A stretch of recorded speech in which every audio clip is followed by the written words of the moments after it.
네, 안녕하세요. 마부산길 채널을 운영하고 있는 바이스케어 대표 조남규입니다.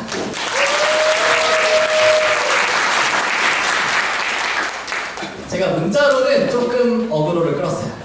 네이버는 끝났다. 네, 이제 반은 맞고 반은 틀린 얘기인데 같이 한번 들어보시죠. 격변하는 시대에 마케팅은 어떻게 해야 하는가 시작하도록 하겠습니다.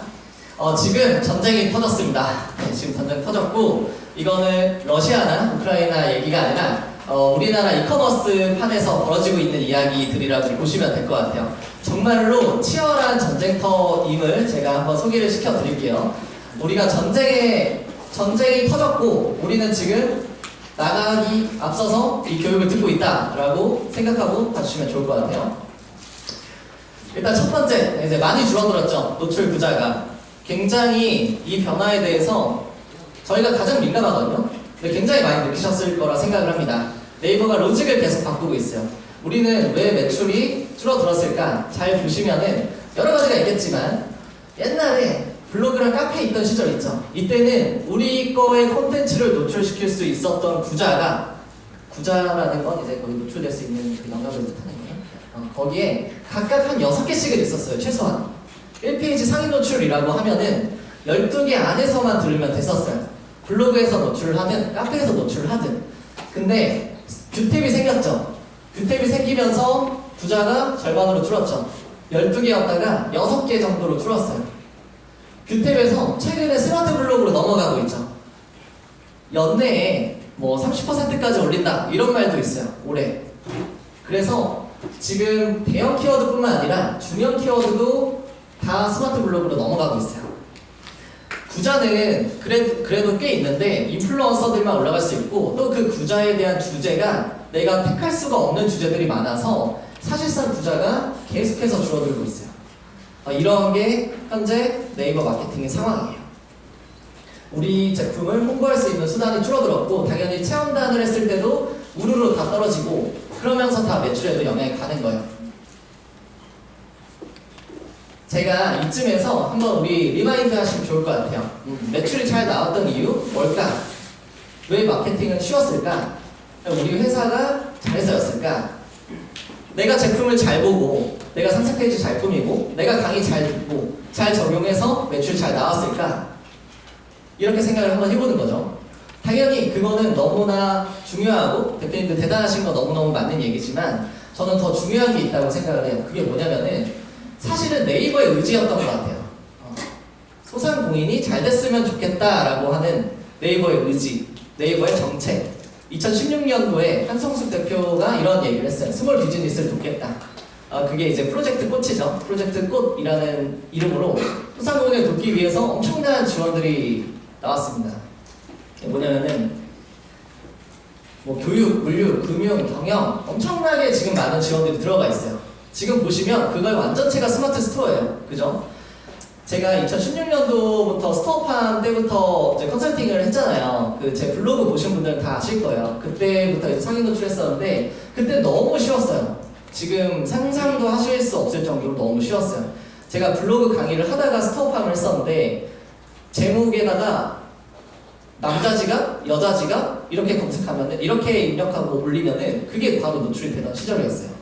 그러다가 점점점 이제 막히면서 이제 커머스의 모습을 갖추기 시작했는데 우리 제로스타트 다 지원해주죠. 솔직히 수수료 많이 혜택 보시잖아요. 그죠? 그리고 성장 포인트 우리 광고할 때도 심지어 돈 안 내고 많이 하잖아요. 환급도 되고 10만원 무조건 환급해주잖아요. 세상에 이런 서비스가 어딨어요? 어떤 플랫폼이 이렇게 해요? 빠른 정사 해주잖아요. 지금도 어디도 빠른 정사 해주는 데 없죠. 네이버보다 뛰어난 데 없죠. 쿠팡 하시는 분들은 이제 숨이 막히죠. 저도 숨이 막힙니다. 현금이 안 돌아서 잘 팔리는데 숨이 막히는 거야. 네이버가 하고 싶어서 하는 게 아니라 소비자가 원하니까 네이버가 해주는 거죠. 파트너스 케어 계속 교육해주죠. 톡톡 이런 서비스 자체가 힘들어요. 플랫폼에서 나오기가. 어떤 뭐 위메프, 11번가, G마켓 그 어디서 이런 서비스가 있어요.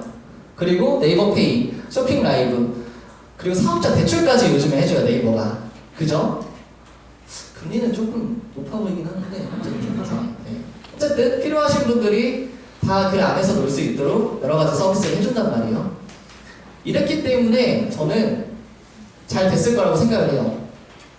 네이버가 엄청나게 지원을 많이 해주면서 그야말로 지금 대창업 시대를 맞이했다고 저는 생각을 해요.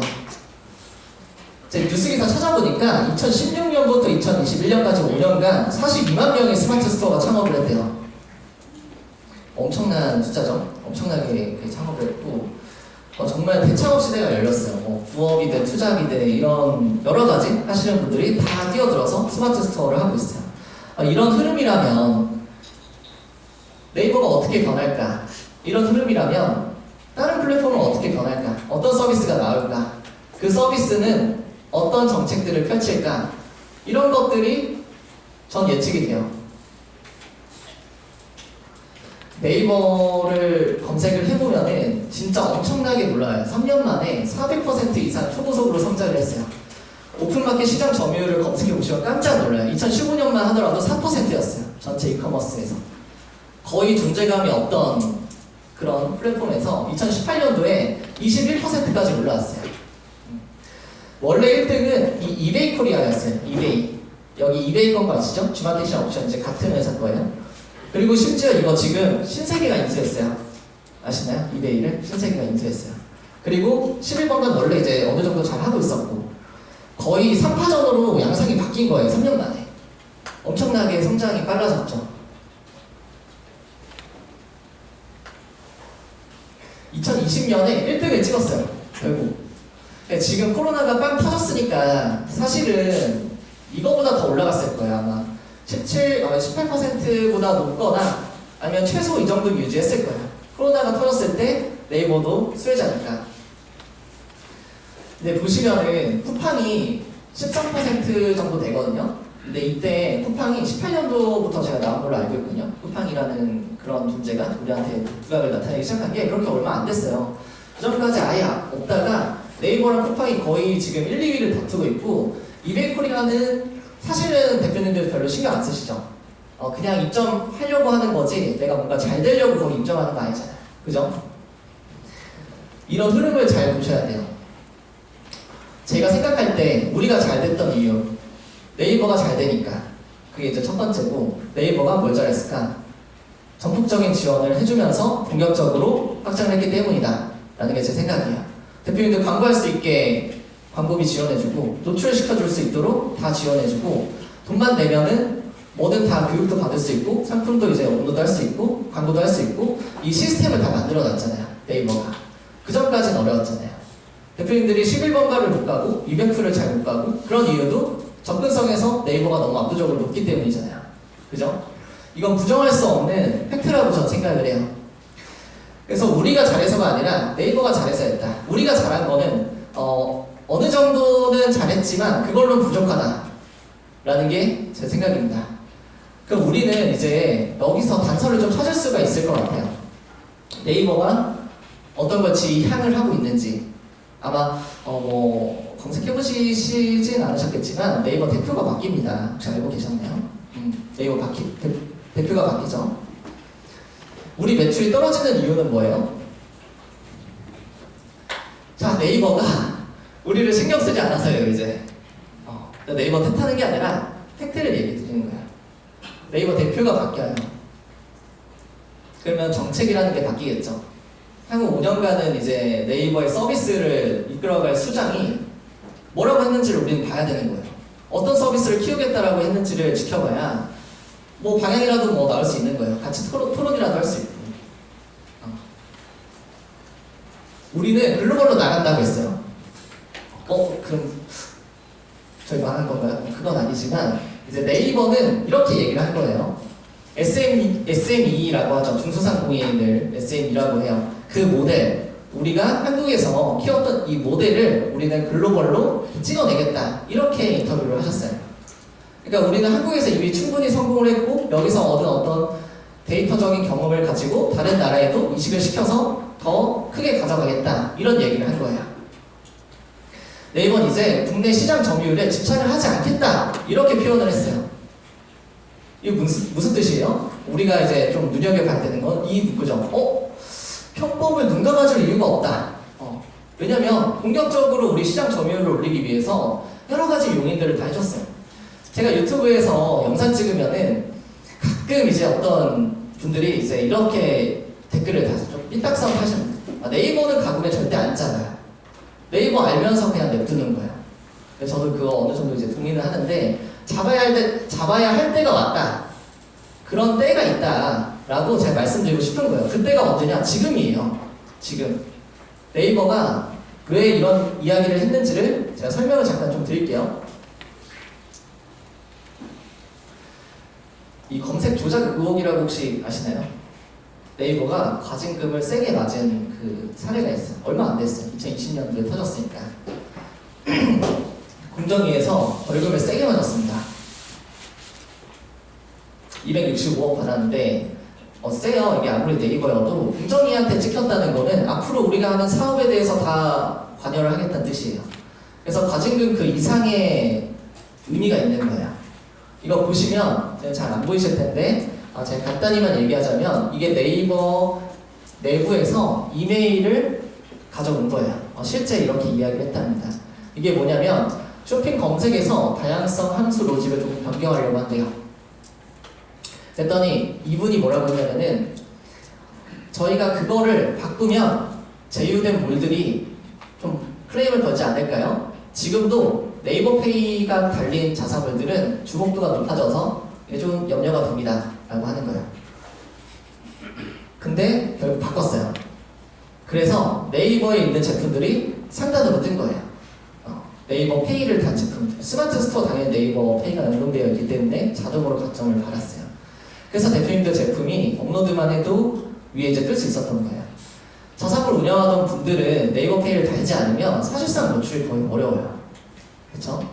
그래서 공정위에서 벌금을 맞은 거예요. 네이버는 소비자를 위한 거라고 이야기를 했고 공정위는 검색 알고리즘 조작이다 라고 했어요. 뭐가 맞는지는 저도 잘 모르겠어요. 근데 제 입장은 네이버도 이해가 가요. 카페24 후기 다 조작할 수 있잖아요. 근데 네이버페이 생겨나면서 사람들이 네이버페이를 믿기 시작했고 그래서 조작이 어려워요. 할 거면 가구매해야 돼요. 진짜로 구매를 시켜야 되는 그런 쪽으로 많이 발전했어요.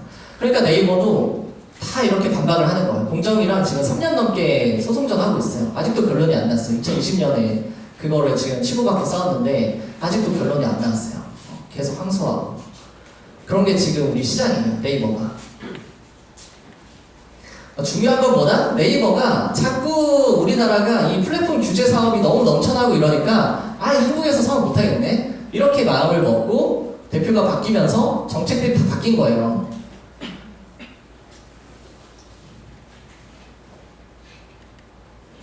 이게 무엇을 시사하겠습니까? 뭘 뜻하는 거였어요? 네이버 끝났다?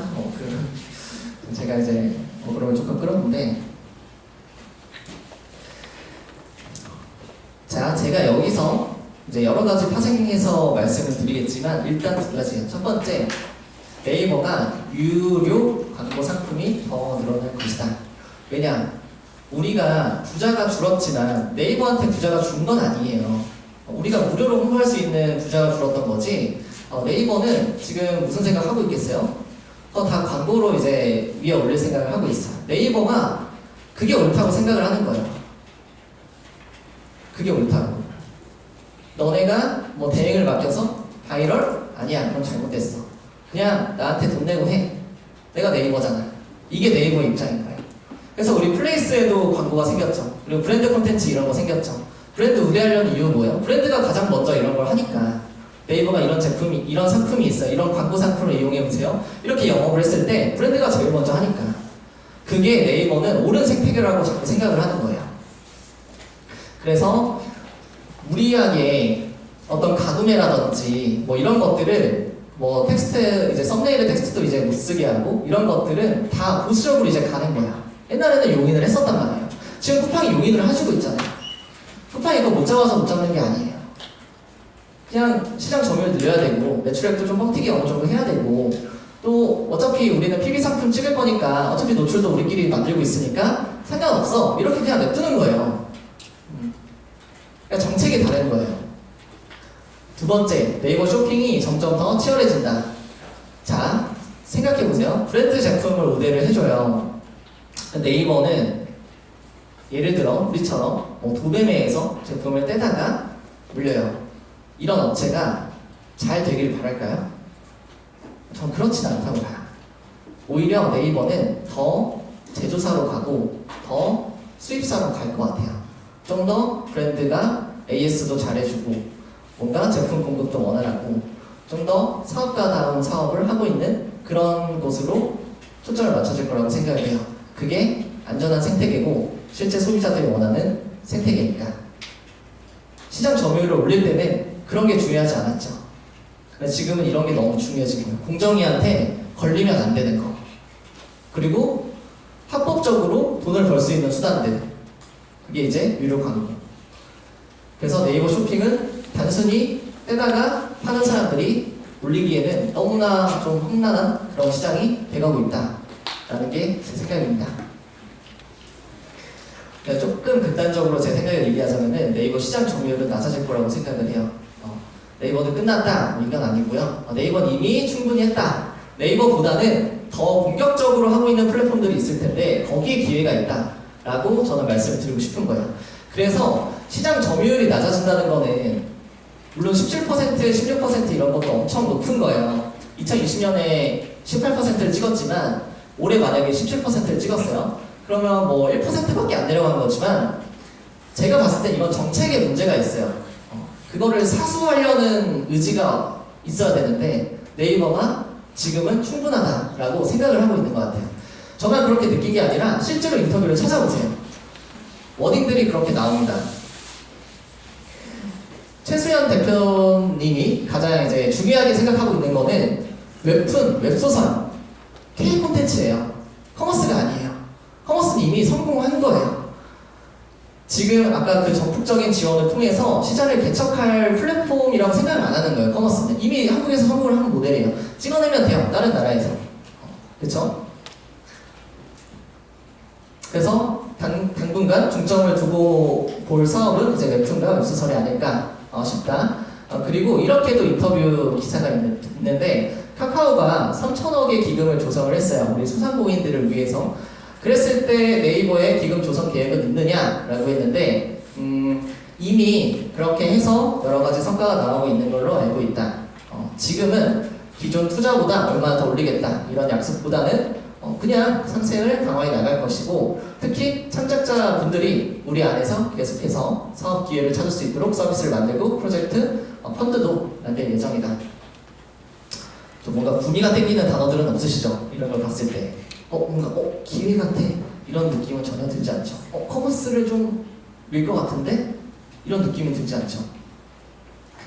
그래서 제가 아까 반은 맞고 반은 틀리다는 뜻에서 그렇게 얘기를 드린 거예요. 네이버에서 뭔가 노출을 더 잘 되거나 어떤 내가 기존보다 덜 신경 쓰고 더 노출되고 이런 구조는 쉽게 나오긴 어려울 것 같다라는 게 제 생각입니다.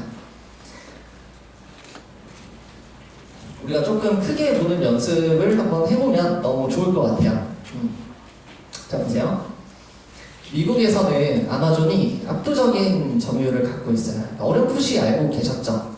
아마존이 이제 잘 나간다는 거를. 아마존 무려 40% 이상이에요. 40%가 넘어요. 2등은 월마트인데 7%밖에 안 돼요. 유통으로 넘어간 뭐 쇼피파이 이런 거 있는데 그래봤자 10%예요. 제가 조사해봤더니. 그래서 사실상 아마존밖에 없어요. 미국에는. 이커머스에 있는 마케팅하는 사람들은 이 수치에 주목을 많이 해요. 네이버가 애초에 커머스 사업을 키웠던 이유도 한국에 아마존 만들겠다 해가지고 저렇게 이제 간 거예요. 쿠팡 마찬가지죠. 쿠팡도 한국에 아마존 만들겠다. 무슨 뜻이냐? 40% 이상은 가야 돼요. 시장 점유율이. 그래야 압도적으로 이걸 이기고 나머지 다 망하는 거예요. 쿠팡 지금도 적자잖아요. 적자인데 어떻게 그렇게 사업을 계속해요? 내가 살아남고 나머지 다 망하면 그때 수익이 잘 나오겠지? 이런 생각이 있으니까 계속 들어가는 거잖아요. 그죠? 우리나라 이커머스 시장 점유율을 보면요. 30%는 아직도 먼 길이에요. 지금 보시면 네이버가 17 정도, 그리고 SSG가 15, 이건 신세계인데 아까 이베이 코리아 인수했다 했죠? 그래서 중학교 옵션 합쳐서입니다. 쿠팡이 13 정도예요. 그리고 나머지는 한참 가야 돼요. 한참. 그래서 지금 춘추 전국시대고 전쟁터고 시장 점유율을 올리기 위한 아직은 많은 파이가 있다고 플랫폼들은 생각을 해요. 네이버는 여기서 하차를 했지. 하지만 다른 기업들이 아직 많이 남아있는 거예요. 그래서 저는 극단적으로는 다른 플랫폼들을 좀 주목을 해보셨으면 좋겠어요. 30% 달성까지는 어떤 플랫폼이든지 간에 아주 부침을 흘릴 만한 수치예요. 이 우리나라의 이 시장 분포도를 보면은 절대적인 1위 업체가 없네. 나 여기 들어가야지. 이럴 만한 데이터예요. 중요한 건 이제 이런 거죠. 뭐 거의 이제 플랫폼들끼리 전쟁 난 건 알겠고요. 그래서 저는 어떻게 해야 되나요? 이렇게 이제 질문 주실 것 같아요. 그럼 우리는 어떻게 움직여야 되니까 사실은 장점이자 단점이에요. 우리만 죽어나요. 결론적으로는 전쟁 터지면 우리만 이제 죽어나잖아요. 그죠? 마찬가지예요. 그래서 우리는 다음 로켓을 찾아야 돼요. 저희가 사생결단에서 계속 알려드릴 거고 또 이제 뭐 질문 주시면 답변해주면서 다른 플랫폼들도 추천하고 있습니다만 저희가 정말 다 트래킹을 하고 있어요. 근데 그럴수록 확신이 드는 건 어쨌든 이륙 준비하는 곳으로 가야 된다. 이게 너무 명확해지고 있어요. 네이버 하지 말라는 게 아니라 네이버는 이제 여기까지 하시고 추가적으로 알아봐야 된다. 어떤 회사를 알아봐야 되나요? 이런 회사들을 지켜보시면 좋을 것 같습니다. 투자, 인수, M&A가 최근에 활발했던 회사들. 신세계가 200코리아 인수한 거를 몰랐다면 이제 집에 가셔서 몸도 타셔야 되고요. 인수 요즘에 최근에 엄청 많았죠. 무신사가 29cm 인수했죠. 그쵸?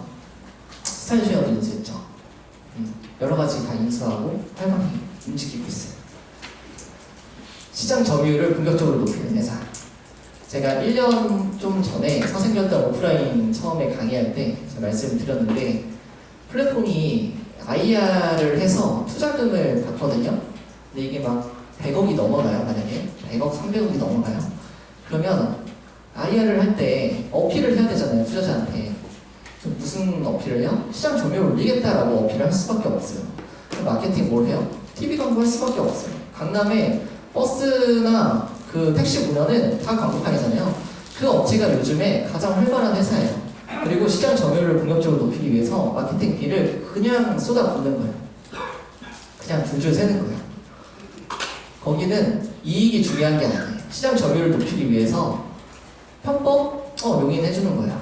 그건 얼마 안 되니까. 그렇게 해서라도 내가 투자자한테 잘 보일 수 있으면 괜찮은 거죠.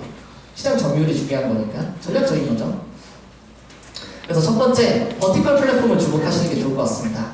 버티컬 플랫폼의 성장세가 대표님들 생각하는 것 그 이상이에요. 시장 점유율을 봤을 때 정말 그 이상이고 소비자 신뢰도는 더 그 이상이에요. 지금 내가 판매하는 제품이 여기 안에 들어갈 수 있다? 무신사 패션이죠. 패션 그리고 오늘회도 있고 오늘의 집은 인테리어고 아이디어스는 핸드메이드도 있고 지그재그 패션이고 마켓컬리도 있고 이렇게 여러 가지 버티컬 플랫폼이 있잖아요. 뭐 신선식품 여기 가야 되고 여기도 이제 조금 그런 것들 가시면 될 것 같고요. 투자가 엄청나게 많이 받고 있어요. 돈이 몰리고 있어요. 이 플랫폼에서 뭘 하겠어요? 광고하겠죠. 우리 오세요 이렇게. 우리 플랫폼 오면은 잘해드릴게요.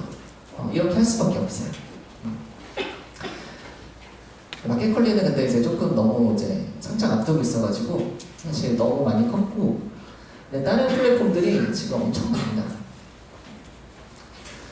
지금 버티컬 플랫폼이 하나의 어떤 트렌드 그 이상인 것 같아요. 제가 볼 때는 소비자가 선호하는 어떤 패턴이 완전히 바뀐 것 같아요.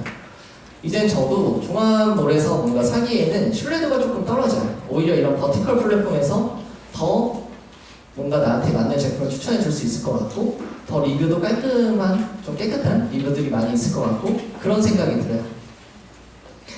그래서 종합 이커머스 플랫폼도 버티컬을 만들고 있어요. 요즘에 이게 트렌드예요.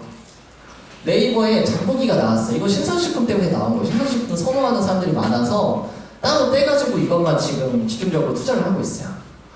뭐 네이버 미스터 남성 패션들을 위해서 나온 거예요. 네이버 럭셔리 이것도 뷰티를 위해서 나온 거예요. 네이버가 이럴 이유가 없는데 윈도우로 쪼개졌더니 사람들이 윈도우에 반응을 많이 하는 거예요. 이게 요즘 사람들이 원하는 거구나. 버티컬 플랫폼도 올라가고 윈도도 같이 올라가거든요. 그래서 이런 식으로 잘게 쪼개져가지고 집중적으로 투자를 하고 있는 거, 공략을 하고 있는 거예요. 이런 플랫폼들이 계속 생겨날 거예요. 우리가 이미 알고 있는 제품들은 다 여기 있죠. 들어가셔야 돼요. 오늘의 집 뭐 하는지 알아. 근데 우리 제품도 저기 들어가야 돼. 무조건 들어가야 돼. 수단과 방법을 가지 말고 지금 들어가야 돼요. 들어갔던 대표님들을 찾던지 브로커들을 찾던지 무슨 수단과 방법을 가리지 않고 다 무조건 들어가야 돼요. 그 안에서 커뮤니티가 형성이 될 거고 지금의 네이버처럼 뭐 톡톡이나 제로스타트나 이런 서비스들이 생겨날 거고 이런 것들을 잘 활용하고 잘 적용하는 게 대표님들 제품을 잘 노출시켜주는 비결이에요. 우리 가금에 네이버에서 하잖아요. 그럼 여기서도 이제 해야 되는 거예요. 여기서도 우리 거 제품 들어갔지만 우리 거를 위해서 우리가 해야 되는 거예요. 똑같이 우리도 이제 적응을 하는 거예요. 이런 플랫폼에 들어가서 지금 이런 모양새라는 거고 결론적으로 첫 번째 거 결론적으로는 그들은 시장 점유율을 높이기 위해서 어떤 시도를 계속 할 거예요. 약간 지금 제가 말씀드린 내용이 반발자국 앞서가 있어요. 근데 실제로 오늘의 집을 제가 들어가라고 1년 전부터 그 사생결단 대표님들께는 얘기를 드렸는데 실제로 엄청나게 성장을 많이 했죠. 그 당시에는 그 유나 TV 광고 한다고 딱 그럴 때였거든요. 실제로 엄청나게 성장을 했고 그때 잘 들어가서 커뮤니티 형성하셨던 분들은 너무너무 잘 되고 있어요. 그래서 이곳에 기회가 있다. 당연히 이런 오픈마켓들도 이런 버티컬 플랫폼을 견제하기 위해서 여러 가지 서비스가 나올 거예요. 당연히 그것도 다 알아보고 이용을 하셔야 돼요. 롯데온도 다 수수료 무료 정책하고 이랬었잖아요. 근데 제가 사실 그 롯데온에서 이제 강의를 했었거든요. 온라인 강의 이제 촬영한 강사인데 그런 기억이 아니에요. 근데 제가 이제 그 담당자분도 그게 답답해서 이제 롯데온에 불만이 있으셨던 차였는데 소비자를 위해서 뭔가를 하네? 정말 발등에 불이 떨어졌나 보다 그 생각을 제가 했었어요. 시장 점유율이 롯데가 엉망이거든요. 롯데온까지 출범을 했는데 그러면 어떻게 되겠어요? 더 파격적으로 서비스가 나오겠죠. 다 무료, 광고도 다 공짜, 노출 우리 돈 태워서 노출시켜주고 그런 서비스들이 계속 나오는 거예요. 그 두 번째, 카카오도 주목하시면 좋을 것 같습니다. 카카오는 아직은 어떤 게 나올지는 잘 나오진 않았어요. 근데 카카오에서 소상공인을 위해서 3천억을 지원하겠다라고 뉴스 기사만 나온 상태예요. 그리고 잘 봤는데 사실은 그 웹툰 이런 콘텐츠 이쪽 작가분들한테 더 좋은 것들이 많이 나오고 있는 것 같아요. 제가 주목하고 있는 건 이거예요. 최근 뉴스 기사를 보시면 카카오가 커머스 위원회를 신설했다고 합니다. 이런 걸 봐야 되는 거예요, 우리는. 뉴스 기사를 볼 때 커머스가 들어간 것들을 봐야 돼요. 이 수장이 커머스에 대해서 어떻게 생각하고 있는지를 보면 될 것 같아요. 카카오에 여기 쇼핑 탭 생긴 거 보셨죠? 근데 대표님들 여기서 쇼핑하세요? 잘 안 하죠? 근데 저는 이게 뭐 제 예측이긴 합니다만 한 1, 2년 안에 그 저희 만약에 한 40대 이상 분들은 전부 다 카카오 많이 쓰실 것 같아요. 저는 그런 미래가 올 거라고 생각해요. 그래서 오히려 연령대 높은 분들을 타겟팅하고 있으신 분들은 카카오에서 더 많이 살 것이다. 왜냐면 접근성이 네이버랑 카카오랑 그 차이가 아니라 차원이 달라요. 차원이. 카카오가 마음만 먹으면 다 끌고 올 수 있어요. 카카오톡 다 하시니까. 근데 네이버는 조금 어렵긴 하거든요. 그래서 저는 그렇게 생각을 합니다. 그래서 카카오를 잘 보면 아주 이게 퍼즐이 좀 잘 맞춰져요. 카카오 신설위원회, 카카오 커머스 신설위원회, 카카오 커머스 위원회를 신설했군요. 네, 할게요. 카카오에 여러 가지 플랫폼들이 다 따로따로 있었어요. 독립분사해서 다 있었단 말이에요. 카카오 스타일 있고, 선물하기 있고, 메이커스 따로 있죠. 그리고 카카오 쇼핑 있는 거 아세요? 카카오 스타일도 있는 거 아세요? 잘 모르시죠? 아세요? 이거 지그재그 인수한 거 아세요? 지그재그? 아셨어요? 그 1조 정도 가치가 있어서 지그재그를 정확히 얘기하면 인수하기엔 너무 금액이 커서 따로 만들어서 합병한다 뭐 이런 얘기가 있어요. 어쨌든 지그재그 거예요. 지그재그 카카오 거예요. 그립 컴퍼니 아세요? 그립 그 공동구매하는 플랫폼 그립 그거 카카오가 인수한 거 아세요? 그립 엄청 그때 잘 모르셨을 수도 있어요. 아마 네이버나 이런 거 다 빼고 가장 열심히 쇼핑 라이브 같은 거를 만들었던 데가 그립이에요. 인플루언서가 이제 홍보하고 이러거든요. 근데 거기를 1,800억 주고 카카오가 인수했어요. 그러니까 이런 걸 알아야 우리가 이런 서비스가 나오고 여기가 지금 기회의 땅이구나. 그럼 여기서 이제 카카오에서 커머스가 나오고 여기서 시장 점유율을 올려서 네이버랑 경쟁을 할 건데 그러면 뭔가 여기서 새로운 기회들이 나오겠죠. 더 뭔가 우리들을 위해서 판매자 친화 정책들을 할 거 아니에요. 수수료 무료라든지 노출 올려준다든지 여러 가지. 그래서 이런 것들을 주목하시는 게 좋을 것 같습니다. 저는 개인적으로 카카오가 커머스에서 조금 주목받을 수밖에 없다고 생각을 해요. 지금 대표님들 패턴을 보시면 돼요. 소비 패턴. 제가 소비자분들을 이렇게 딱 볼 때 구매는 네이버에서 해요. 근데 안내받는 거는 카카오톡을 압도적으로 편리하게 생각을 해요. 제가 이것 때문에 아까 40대 이상은 여기를 할 거다. 너무 힘들어요. 그분들한테 안내해야 되는데 네이버 판매자들이 안내를 하기가 너무 힘들어요. 막혀있어요, 사실상. 카카오톡 안내를 네이버에서 금지를 하잖아요, 원칙적으로는. 개인정보니까. 근데 카카오는 어떻게 하겠어요? 개인정보가 아닌 걸로 뭔가 서비스가 나오겠죠. 그런 걸 안내할 수 있게 해주는 그런 서비스가. 공정거래위원회에서 이렇게 용인을 할 수 있을 만큼의 어떤 서비스가 계속 나올 수 있는 거예요, 카카오는. 네이버는 안 돼요. 카카오톡 거가 아니니까. 네이버 거가 아니니까, 카카오톡이. 그래서 네이버 톡톡을 이렇게 저렇게 하지만 아무도 톡톡 지금 보시는 분들이 없죠. 저도 가끔 까먹어요. 제가 소비자인데 물건 샀다가 톡톡 보내놓잖아요. 어디로 알람이 오는지 잘 모르겠어요. 카톡은 확실하죠. 카카오톡 무조건 알람 잘 봅니다, 사람들. 그리고 UI UX가 너무 뛰어나요. 그래서 저는 주목을 무조건 해야 된다는 게 제 생각입니다. 그래서 쿠팡은 어떻게 될까? 이렇게 제가 저 하나 갖고 왔는데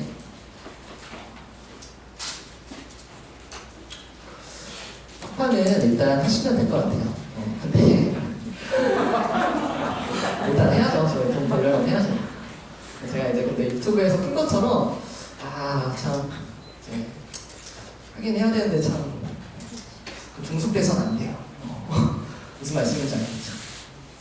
애초에 중소상공인을 살리려고 펀드를 조성한 네이버랑은 근본이 좀 달라요. 이제 제가 제 유튜브에서 보신 분들은 아시겠지만 한국의 아마존을 만들려고 나온 서비스이기 때문에 근본이 달라요. 아마존이 하고 있는 거대로 하잖아요. 그렇죠? PB 제품들을 계속 만들잖아요. 당연히 쿠팡에서 우리가 가구매를 하든 광고를 쓰든 뭐든 간에 효율이 점점 떨어질 거 아니에요, 갈수록. 왜냐면 그 제품들 다 PB로 나와서 상위에 노출될 거니까. 그래서 로켓 와우라든지 이런 거 하는 서비스만 계속 위로 올려줄 텐데 그거에 대한 모든 권한이 다 쿠팡한테 있잖아요. 거기 수수료라든지 노출, 어떤 가중치라든지 여러 가지가 다 쿠팡한테 있잖아요. 그래서 종속되는 건 좀 위험하다, 제 생각은. 로켓 배송 들어가는 거 너무 좋고 판매 잘 되는 것도 너무 좋고 저희도 이제 매출 절반 여기서 이제 나오지만 저희는 항상 언제든지 이제 떠날 준비를 하고 있는 입장이고 대표님들은 쿠팡 너무 좋아요, 쿠팡 쓰세요 이러고 있는 느낌인 거죠. 아시겠죠? 쿠팡은 13%여가지고 사실 이게 엄청난 수치예요.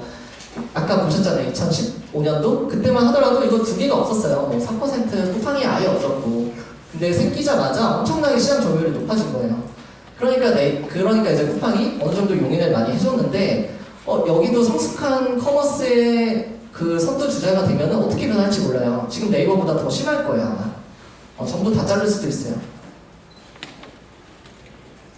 그래서 결론적으로 선택과 집중의 시대는 좀 끝났다라는 게 제 생각입니다. 이제 네이버 스마트 스토어 하나로만 월천 만드는 거야 이제 가능하죠. 근데 우리는 월 1억을 목표로 하잖아요. 사실상 어려워요. 많이 어려워요. 구조도 이제 많이 좁아져가지고 다른 데서 더 본격적으로 플랫폼에서 서비스가 나오고 있고 더 우리 고객들한테 노출시켜줄 수 있는 여러 가지 혜택들이 나오고 있는데 그걸 무시하고 네이버만 하기에는 저는 효율적이진 않은 것 같아요. 그래서 우리가 조금 생각을 해야 될 게 단일 채널 올인은 이제는 저는 비추천이에요. 최소 네이버랑 쿠팡은 하셔야 되는 거고 근데 그 이상으로 우리는 이제 다 월 1,000만 원 이상이니까 그 이상으로 가기 위해서는 채널 다각화에 대해서 고민을 많이 하셔야 된다.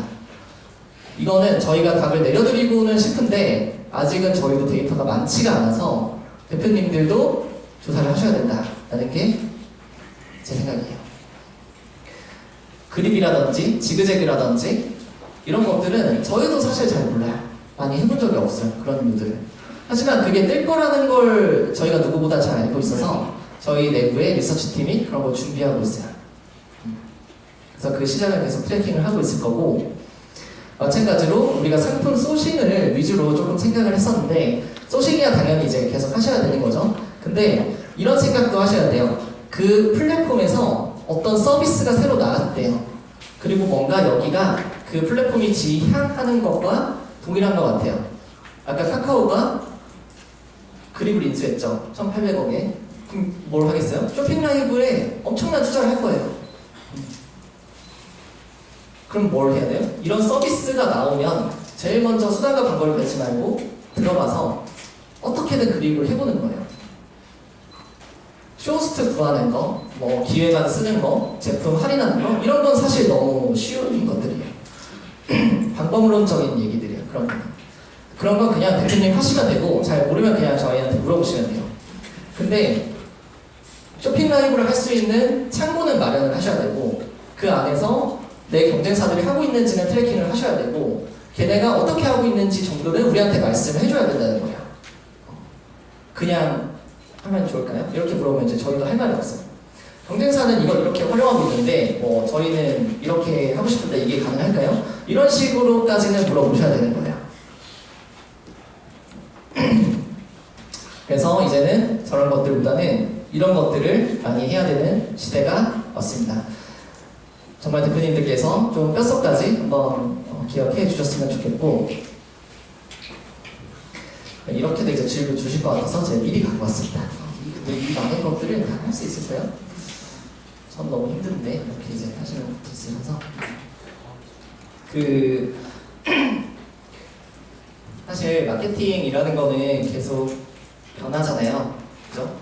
우리가 작년에 했던 게 올해도 먹힐 거라는 생각은 조금 나이브 할 수 있을 것 같아요. 워낙 이제 빨리 변하고 있고, 또 플랫폼들은 우리 상상 이상으로 계속 신인 서비스들이 나오고 있어요. 우리가 모를 뿐이에요. 계속 나오고 있고, 계속 그걸 홍보하고 있어요. 판매자를 계속 모집을 하고 있었어요, 사실. 카카오 쇼핑이든, 카카오 그립 인수해서 하는 거든 계속 이렇게 신호를 보내고 있었어요. 저는 관심이 일단 제일 중요한 것 같아요. 관심. 제가 방금 전에 설명한 거는 모든 플랫폼을 다 설명해서 대표님들이 많이 어렵다라고 생각을 하실 수 있을 것 같아요. 근데 그 정책의 방향성에 따라서 내가 해야 될 것들은 제가 볼 땐 좀 명확하거든요. 대표님이 판매하는 제품군이 제가 뭔지 알고, 대표님이 가지고 있는 역량이 제가 뭔지 알기 때문에 대표님 이거 하시면 너무 좋을 것 같아요 라고 쉽게 얘기를 할 수 있는 거야. 우리는 그래도 다 월천 넘은 사람들이잖아요. 다 이것저것 산전수전 겪어서 이제 오신 분들이잖아요. 그렇기 때문에 머리를 잘 쓰면 충분히 가능하다라는 게 제 생각이에요. 실제로 우리도 하고 있고, 잘하는 업체들 지금 머리 써서 다 해요. 이런 말 하면 안 되지만 쇼핑 라이브 하는 것도 다 편법이 좀 다 있는 것 같아요. 다 쉽게 하는 거. 좀 어렵게 하시는 분들이 있고 쉽게 하시는 분들이 있어요. 시스템을 이렇게 막 찍어내시는 분들도 다 있는 것 같아요. 어떤 분은 너무 힘들게 직접 이제 나오셔서 하나하나 다 설명해 주는데 아무도 안 보고 있고, 근데 어떤 분은 쇼호스트랑 같이 연계해서 처음에만 나오고 그 이후부터 시스템 만들어서 뭐 격주로 시스템을 만들어서 그렇게 그대로 진행하는 게 있고, 공간만 있으면 만들어지게끔. 그분들 같은 경우에는 쇼호스트 분이 그냥 와가지고 알아서 세팅을 다 하세요. 그리고 또 극단적으로 가면은 그냥 켜두고 잠깐 이렇게 얼굴 비추고 또 나가시는 분들이 있어요. 근데 팔려요. 진짜로. 그런 사례가 있단 말이에요. 그런 경우가 있고, 저희도 그런 걸 보고 하나씩 해본단 말이에요. 그러면 느낌이 와야 돼요. 저도 지금 제가 여러 가지 서비스를 동시에 안 해봐서 그렇지만, 예를 들어서 쇼핑 라이브 같은 걸 해요, 저희가. 그러면 라이브 커머스, 라이브 쇼핑의 플랫폼이 3개, 4개가 있어요. 그러면 어떻게 하면 조금만 바꿔서 그립하고, 조금만 바꿔서 카카오하고, 조금만 바꿔서 네이버 할 수 있을까? 그런 것들을 고민을 해요. 그러다가 집중적으로 나한테 맞는 플랫폼한테 이제 올인을 하게 돼요. 그래서 하나하나 한 달 한 달 한다기보다는 일단은 한 번씩은 다 해보셨으면 좋겠어요. 네이버에 쇼핑 라이브라는 게 있더라. 이걸 한번 해봤으면 좋겠다는 거예요. 제가 오늘 분명히 이런 플랫폼들 뜬다라고 얘기를 했고 앞으로 서비스 나오면은 다 활용해 보셔야 된다라고 했는데 이거를 이제 안 하신다면 점점 어려울 수밖에 없다고 제가 한 번 더 말씀을 좀 드리고 싶어요. 거기에 기회가 있습니다. 그래서 변하지 않는 사실 이제 좀 정리해 드릴게요. 첫 번째, 시장의 변화는 점점 더 빨라진다. 저는 네이버가 이 초경쟁 사회에서 이탈을 해버렸다고 생각을 해요. 그러면 다른 업체들이 이때가 기회다라고 생각할 것 같아요. 제 생각에. 네이버가 어차피 얘네는 이미 이제 로켓 타고 올라갔고 글로벌로 나가는 애들이고 근데 국내 시장 점유율을 잡기 위해서 우리 어떻게 해야 될까? 이런 서비스들이 많이 나올 거라고 생각해요. 그래서 시장의 변화, 우리가 느끼는 쇼핑 라이브 같은 어떤 신 서비스들 이런 게 엄청나게 더 빨리 나올 거라고 생각해요. 각 플랫폼별로 나올 거예요. 무신사도 나오고 뭐 지그재그도 나오고 뭐 여러 가지 이제 서비스들마다. 그리고 네이버, 쿠팡, 버티컬 플랫폼은 필수예요. 이건 시장 점유율 따라가면 이럴 수밖에 없어요. 제가 이렇게 얘기를 드릴 수밖에 없어요. 네이버 하면 너무 좋죠. 근데 시장 점유율 보셨잖아요. 압도적인 1등이 아니에요. 아마존 41% 아마존만 하시면 됩니다. 이러면 되지만 네이버 17%밖에 안 돼요. 그렇게 그걸 다 했는데 17, 18%. 그 밑에 뭐예요? SSG 이거 15% 이러고 있는데 제가 그거를 하지 말라고 해야 될까요? 쿠팡 13% 하지 말라고 해야 될까요? 해야 돼요. 시장 점유율이 다 놓친 개찐이에요. 그러니까 우리만 이제 죽어나지만 사실은 그 서비스들이 다 자기네들 이익을 다 불태우면서 새로운 서비스들이 나오고 있다라는 거예요. 그리고 세 번째, 브랜드를 지향하는 것이 생존한다. 이거는 시대의 흐름이에요. 어쩔 수 없어요. 네이버가 처음에 용인은 해줬죠. 그냥 때다가 이제 팔아도 잘 될 수 있게끔 뭔가 했죠. 왜냐면 시장이 열려야 되니까. 시장 점유율을 늘려야 되니까. 최대한 규제보다는 완화를 시켜주는 거예요. 일단 다 해봐라. 공정이든 어디든 문제가 되면은 그때 이제 처리를 하는 게 네이버예요. 근데 이제 네이버가 성숙한 커머스의 모습을 보여줄 거예요. 하지 말라는 거 다 날릴 거예요. 왜냐? 그러면 지키고 있는 브랜드를 신경을 써줘야 되는 모습을 보여줘야 되니까. 안 그러면은 아까 제가 유튜브 댓글 달렸다고 했죠. 그런 분들이 늘어나니까. 네이버 관리 안 하네. 이런 얘기 들으니까 공정위에서 조사가 들어가고 과징금 때리고 규제가 들어가죠. 그런 것들 막기 위해서 우리는 브랜드라는 것을 관심 있게 지켜봐야 돼요. 뭐가 브랜드고 브랜드는 어떻게 지속 가능한 걸 챙기고 있는지 이런 걸 보셔야 돼요. 세상결단에 좀 있습니다. 보시면 좋을 것 같고요. 그 네 번째, 채널 다각화에 따른 고객 관리가 중요하다. 제가 고객이어도 좀 혼란스러울 것 같아요. 네이버에서만 내가 구매하면 되는데, 그러니까 아마존이면 편하잖아요. 그냥 아마존에서 다 사면 돼요. 근데 새로운 서비스들이 계속 나오면서 뭐 쇼핑 라이브도 이제 난 가야 되고 카카오에서도 쇼핑 라이브 하고 있고 뭐 배민, 쿠팡 이런 데도 다 쇼핑 라이브 하고 있네. 나 어디서 사야 되지? 이렇게 많이 좀 고민할 것 같아요. 고객들이. 당연히 고객들은 더 좋은 데 그냥 가겠지만 우리가 판매자 입장에서 생각해야 될 거는 고객들이 혼란스러워 할 것이다. 이런 어떤 시대의 흐름상에서.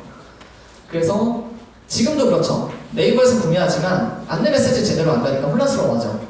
그래서 카톡으로 보내시는 분들 있잖아요. 다 그거 그냥 다른 서비스 쓰셔가지고 네이버 톡톡 이런 거 이용 안 하고 문자도 이용 안 하시고 고객들이 혼란스러워요. 이게 정형화된 게 없어요. 고객 관리가 중요해요. 그 진짜 잘하시는 분들은 그 톡톡이든 뭐 카카오든 항상 다 열려 있거든요. 그냥 연락만 주세요. 제가 알아서 처리해 드립니다. 이런 식으로 가요. 그거는 잘 보세요. 대표님들이 편하려고 하는 시스템인지 고객을 위한 시스템인지는 잘 봐야 돼요. 시스템이라는 걸 잘 보실 때 고객의 구매 여정을 보셨으면 좋겠어요. 구매를 했잖아요. 그 다음에 내가 연락을 하고 싶어요. 근데 어떤 사람은 카카오가 먼저일 수도 있고 어떤 사람은 톡톡이 먼저일 수도 있잖아요. 그런 걸 짜는 게 시스템인 거지.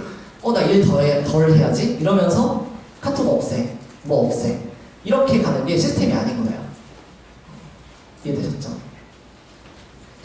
제가 말하는 시스템은 구매 전 어디에 노출되는지, 구매할 때 사용 설명서나 뭐 상세 페이지 등 이런 거 설명이 잘 되어 있는지 잘 사용할 수 있게, 구매 후에 뭐 AS 어떻게 됐는지, 아니면 내가 불편사항 있으면 어떻게 얘기하면 되는지 이런 것들 잘 안내해주고, 이 과정들을 잘 설계를 하는 게 시스템이에요. 알겠죠? 이제 결론입니다. 마지막 페이지고요. 이게 뭔지 아시나요? 유명한 짤방입니다. 재테크에 관심 있으신 분들은 한 번쯤 봤을 그 유명한 짤방이에요. 이게 뭐냐면 그 강북이 원래 떴잖아요. 그죠? 강남보다 강북이 원래 이렇게 번성하던 도시였는데 강남에 이제 재개발이 들어갔는데 이게 압구정에 있는 현대백화점, 현대아파트거든요. 이거 작년에 신고가 찍은 거 아세요? 80억 찍혔다고 기사에서 봤던 것 같아요. 80억. 여기 앞에서 이제 밭 갈고 있는 거예요. 이제 막 공사 시작하고 있는 거예요. 그럼 여기 땅을 선점해야겠죠. 그쵸? 강남 땅덩어리 지금 개발 중이에요. 어디가 개발하고 있냐? 제가 다 말씀드렸습니다. 네이버 이제 금싸라기 땅 아니에요. 이제는 시장 점유율 조금 낮아질 일만 남았어요. 전 솔직히 그렇게 생각해요. 다른 데가 훨씬 더 리스크를 감수하고 서비스를 런칭하고 있어요. 네이버는 안 될 것 같아요. 워낙 그 대표님이 이제 치를 떨어져가지고 분명히 사업에 안 될 것 같아요. 제가 볼 때 글로벌로 갈 것 같아요. 하지 말라는 거 다 그냥 없앨 것 같아요. 논란의 여지 안 만들려고. 공정이가 제일 좋아하는 거죠. 쿠팡은 이미 여기에 있어요. 근데 쿠팡은 진짜 대단해요. 벌금 내면서 그냥 사업해요. 근데 어차피 우리나라 기업 아니거든요. 쿠팡은. 그래서 그냥 해요. 그냥 해버립니다. 그래서 저도 좀 긴가민가 하는데 결국에 종속되면 안 된다. 저거는 이제 달콤한 그 유혹이다. 갔다가 큰 코 다친다. 내 제품 다 뺏기고 사라진다. 그게 이제 제 생각입니다.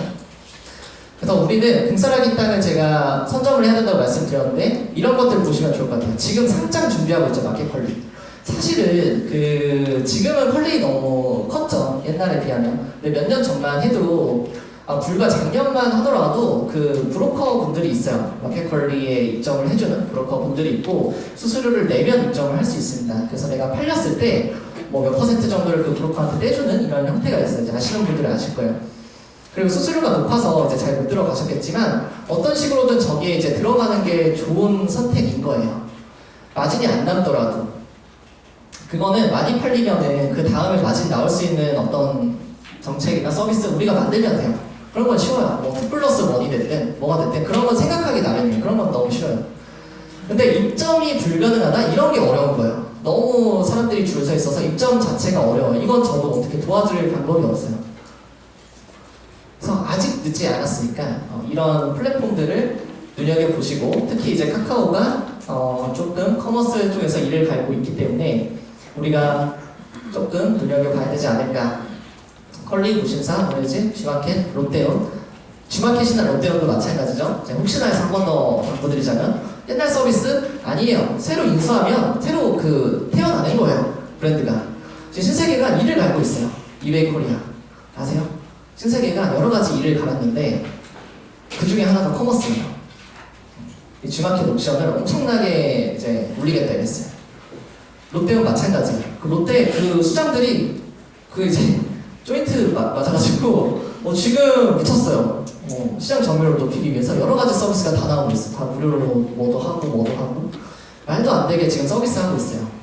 심지어 그 새벽 배송 이런 거 하려다가 실패했는데 본인들은 이제 물건을 주문하면 주변에 세븐일레븐 같은 데 있잖아요. 롯데가 갖고 있는 오프라인 인프라가 있어요. 그런 데서 물건 받아갈 수 있게끔 이쪽으로 선회를 했어요.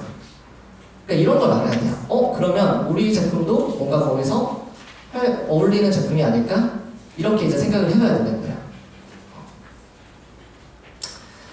자, 여기까지 제가 준비한 강의입니다. 오늘 제가 전달드린 내용들 바탕으로 여러분들 사업 더더더 잘 되셨으면 좋겠습니다. 여기서 그러면 강의 마치도록 하겠습니다. 감사합니다.